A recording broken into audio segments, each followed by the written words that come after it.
Hola, mi nombre es Alfredo Mercado Álvarez, estudio la carrera de Ingeniería Mecatrónica en el Tecnológico de Estudios Superiores de Valle de Bravo, y a continuación les explicaré el funcionamiento del ciclo diésel.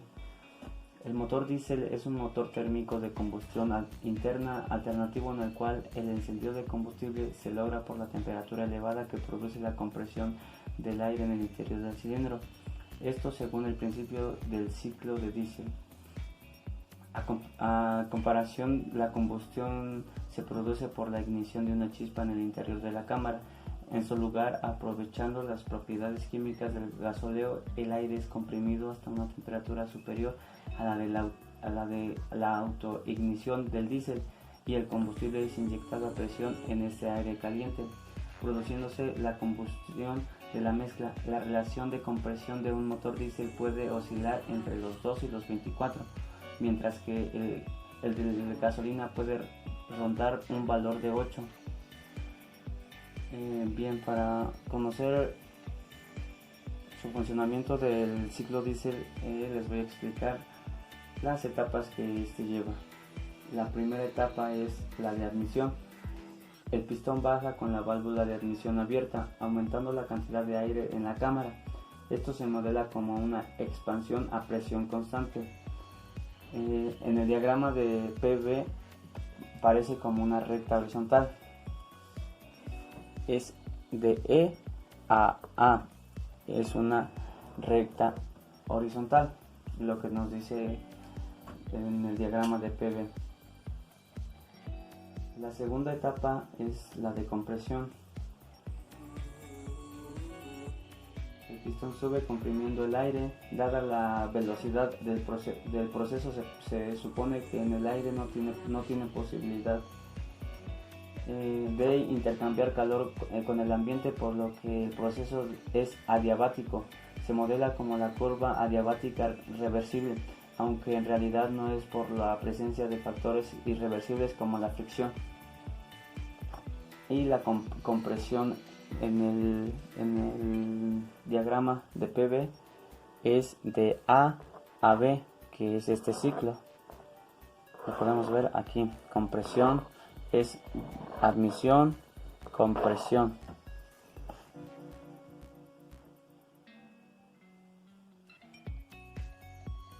Y después es la combustión.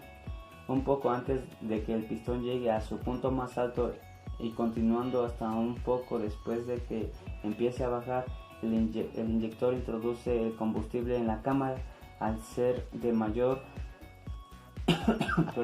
al ser de mayor duración con la combustión en el ciclo Otto, este paso se modela como una adición de calor a presión constante. Este es el único paso en el que el ciclo diésel se diferencia del Otto, y lo podemos ver en el diagrama, que es de B a C.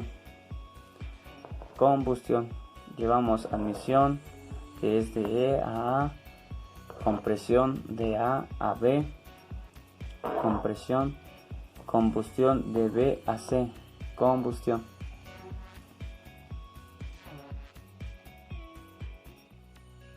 El siguiente paso es expansión.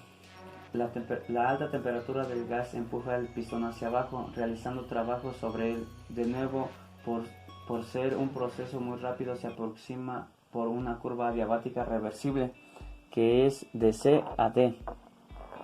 Expansión.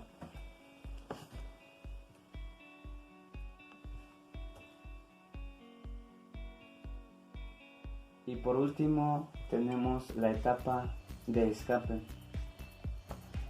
Se abre la válvula de escape y el gas sale al exterior, empujando el pistón a una temperatura mayor de la inicial, siendo sustituida por la misma cantidad de mezcla fría en la siguiente admisión.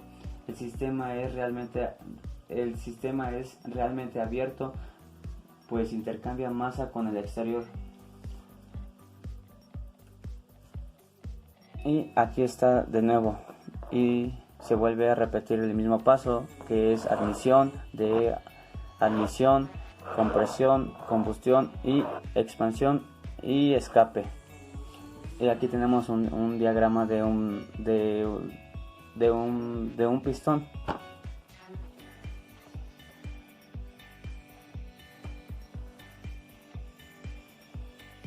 Y pues bueno, esto sería todo del tema ciclo diésel.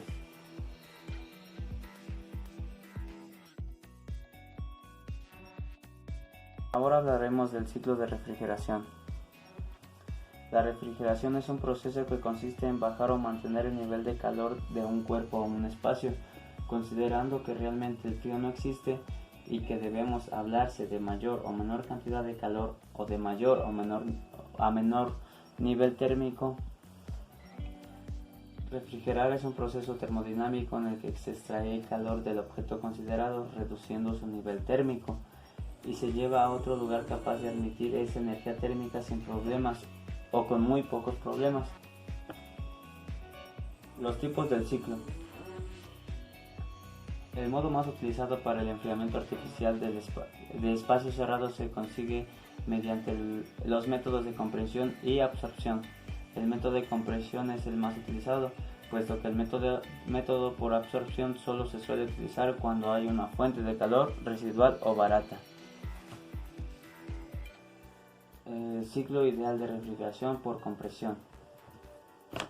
En este ciclo de refrigeración, el refrigerante se evapora y se condensa, comprimiéndolo alternativamente para luego volver a la fase de vapor, y está compuesto por 4 procesos.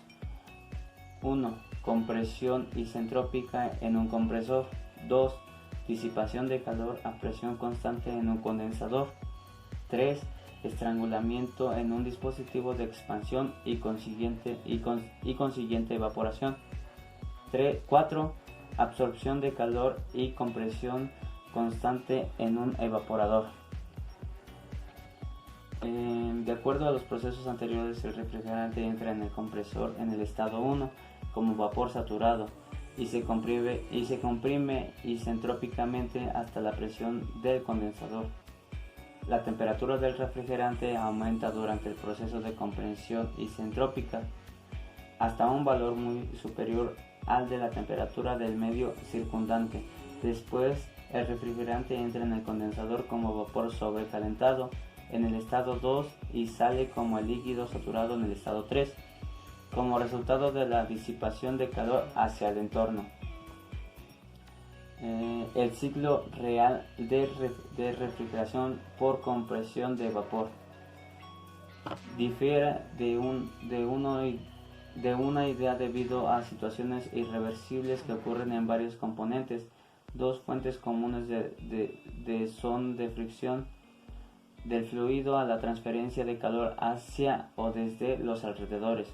El proceso de compresión real incluye efectos de fricción, los cuales incrementan en la entropía y la transformación de calor, lo cual puede aumentar o disminuir la entropía dependiendo de la reacción. El otro sería sistemas de refrigeración en cascada, lo cual quiere decir que un ciclo de refrigeración en cascada consiste en efectuar el proceso de refrigeración por etapas, es decir, 2 o más ciclos de refrigeración que operan en serie.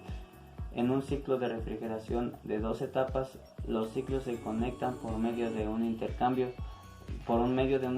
de calor, el cual sirve como evaporador, como ciclo superior y como condensador en el ciclo inferior. Suponiendo que en el intercambio de calor está bien aislado y que las energías cinéticas y potenciales son despreciables, la transferencia de calor del fluido en el ciclo inferior debe ser igual a la transferencia de calor del fluido en el ciclo superior. Perdón. En el sistema de cascada, los refrigerantes en ambos ciclos se suponen igual. Sistemas de refrigeración de usos múltiples con un solo compresor.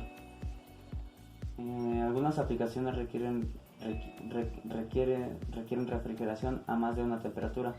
Esto puede lograrse a una válvula de estrangulamiento independiente, a un compresor por separado por cada evaporador que opere a temperaturas diferentes. Sin embargo, un modelo más práctico es enviar todos los flujos de salida de los evaporadores a un solo compresor y dejar que éste maneje el proceso de compresión para el sistema completo. Otro sería sistemas de refrigeración por absorción. Otra forma de refrigeración, cuando se tiene una fuente de energía térmica barata a unas temperaturas entre 80 y los 200 grados Celsius, es la refrigeración por absorción. El principio de funcionamiento es semejante al ciclo de compresión. Perdón. El refrigerante absorbe calor al evaporarse y después se condensa para comenzar el ciclo. Pero la diferencia estriba en que en vez de un compresor, como su nombre lo indica, en estos sistemas de refrigeración el ciclo se cierra mediante la absorción del refrigerante por medio del transporte. Y posterior la separación de la disolución por medio de calor para comenzar el ciclo. Los ciclos de refrigeración por absorción frecuentemente son: 1. Amoníaco-agua, donde el amoníaco sirve como refrigerante y el agua es el absorbente.